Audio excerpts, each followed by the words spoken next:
how do you believe Vrabel's availability will affect Kraft's decision on what to do with Belichick? I think he's already made his mind up on Belichick, Suzy. So I think that on Belichick, this is more about how it looks and whether or not those guys can play ball with each other. In other words, Kraft has been up for the Hall of Fame. It's very important to him that he gets in, right? And his legacy is important to him, as it should be, as it would be for anybody who'd be in that position, right? So, the way the Brady thing played out 4 years ago, I think marks all of this. And so, if you're Bill, are you willing to play ball with like a mutual parting of ways that makes everyone look, like classy, right? Yeah, you probably would be. You might be okay with that. But would you be okay with that if that means the Patriots are, holding you to your contract and saying, we'll do it as long as we get a draft pick from someone else? Well, now you're talking about something else.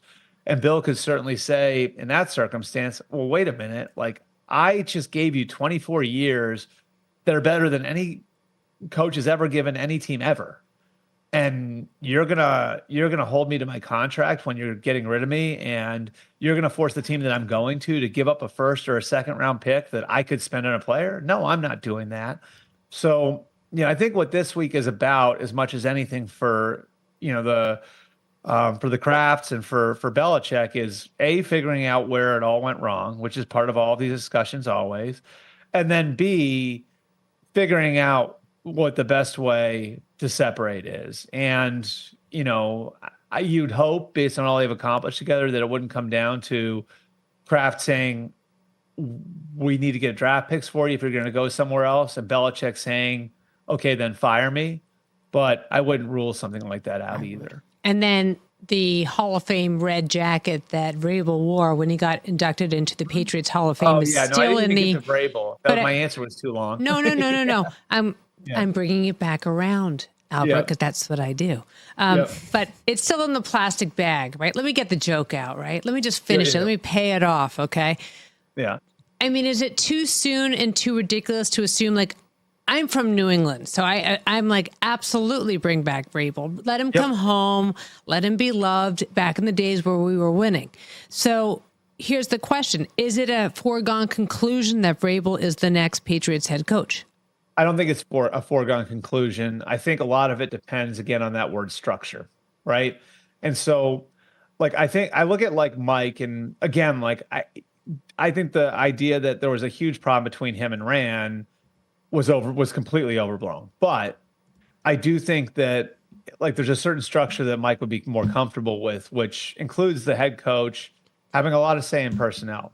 And if you look at his history and where Mike has worked and where he played in Bill Cowher's Pittsburgh. He played in Bill Belichick's New England. He worked in Urban Meyer's Ohio State. He worked in Bill O'Brien's Houston, all places that had head coaches who had a lot of say as far as picking the players go.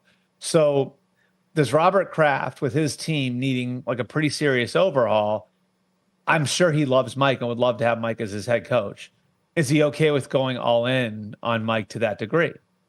And then, if you're Mike, are you comfortable going to a place that right now doesn't have a quarterback and needs probably a year or two, an offseason or two, to get itself back to where it needs to be?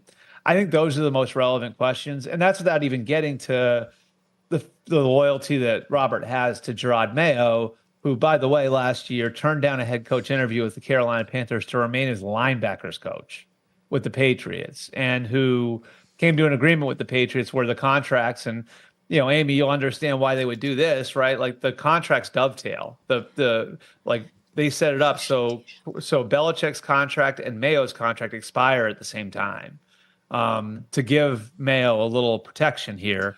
And so does the loyalty to Mayo come into play? I think that's another factor. Check out new episodes of What the Football with Suzy Shuster and Amy Trask every Tuesday. Watch us on the Rich Eisen Show YouTube page or follow and listen wherever you get your podcasts.